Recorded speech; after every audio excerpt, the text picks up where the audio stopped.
Good day, everyone, and this is your teacher, Manshi, your math teacher for today. Wow. And welcome to our Algebra 1 topic, and let's start. Our topic for today is very important for you to learn this before you will take Algebra, specifically Algebra 1.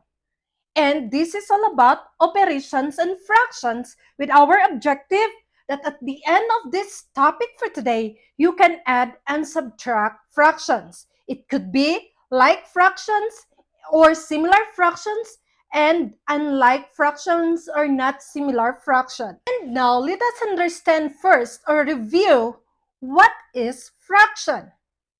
A fraction is always part of the whole. So we have an example here, 4 over 5. Or we can also say 4 divided by 5. 4 is part of 5. This is just a part of the whole. This part is called numerator. Again, our upper number is called numerator. And what is numerator? A numerator is the number above the line in the fraction. So fraction has this line, and above that line is called a numerator. 4 out of 5. 4 over 5. 4 divided by 5. And this 5 here representing the whole. And what is that called? Denominator. Denominator is the bottom number in a fraction. So now, let's do the operation. Alright, let's have some examples here on how to add and subtract similar fractions first. Let's use this 4 over 5 plus 3 over 5. Now, as you've noticed, you have the same denominator. All you need to do is copy the common denominator, which is 5, and simply add the numerator. 4 plus 3 equals 7. So our answer now is 7 over 5. You've noticed that 7 is a prime number, 5 is a prime number, and you cannot simplify, or there is no other number that could divide 7 and 5 to give your simplest answer. So this is now your final answer. How about if you will subtract 4 over 5 by 3 over 5? So let's use this here for this subtracting with similar fractions. Let's say 4 over 5 minus 3 over 5. The same with adding similar fractions, copy their common denominator and subtract the numerator. Since this is subtraction, subtract 4 by 3. And so your final answer is 1 over 5. Easy, right? Now let's try an examples of the similar fractions. The similar fractions have different denominator. So let us try this. 4 over 5 plus 2 over 3. As you can see, our denominator here is 5. Our denominator is 3. So let's find first their least common multiple of 5 and 3. So for the least common multiple, that is LCM.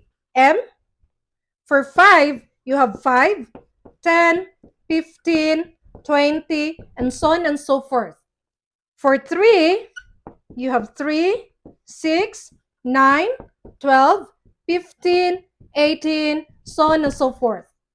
Now, you have 15 here as their least common multiple, and that is our denominator. Now, let's continue solving this.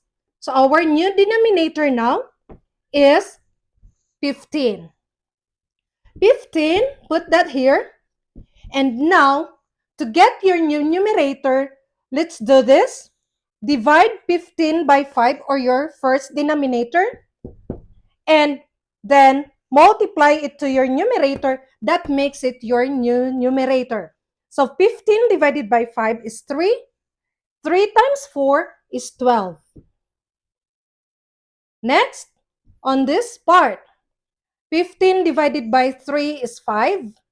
5 times 2 is 10. So therefore, you have here 10. And go back to adding similar fractions. Copy their common denominator, which is 15. Add their numerator, 12 plus 10 is 22. Now, 22 and 15 is not divisible by a certain number. You can leave your answer that way, or you can change it into a mixed number. Easy, right? Let's use 4 over 5 again. 4 over 5 minus 1 over 2, or 1/2. As you've noticed that our denominator is not the same, that makes it called dissimilar fractions. First, find the LCD, or least common denominator. Now, how are we going to find the LCD, or their least common denominator? So we have here, least common denominator is doing, or find their least common multiple. Least common multiple of 5 is 10, 15, and so on and so forth. For 2, you have 2, 4, 6, 8, 10, 12, and so on and so forth. As you've noticed here, for their least common multiple, 10 is common between the two. So therefore, this is now our LCD. So we have 10, 10, and now 10 divided by 5. Divide this here. Then multiply to your numerator. So 10 divided by 5 is 2, times 4 is 8. Next, 10 divided by 2 is 5, times 1 is 5. Then, go back to adding or subtracting similar fractions. Copy their common denominator, which is 10. 8 minus 5 is 3. So our final answer is 3 over 10. The same way. And now, it's your time to shine. So let us try this. First problem, 2/3 plus 1/3. What have you noticed with our denominator? Second, 3 over 5 minus 1 over 2. So what have you noticed again with our denominator? Last, 5 over 6 plus 3 over 4. What have you noticed again with our denominator? Good luck! And remember, constant practice makes perfect. Nice. Do you have your answer right now?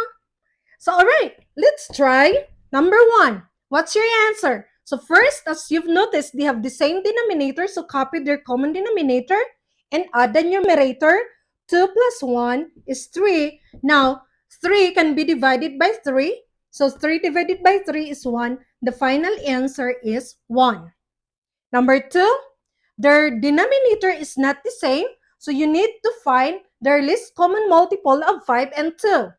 And that is your numerator, which is, this is subtraction, which is 10.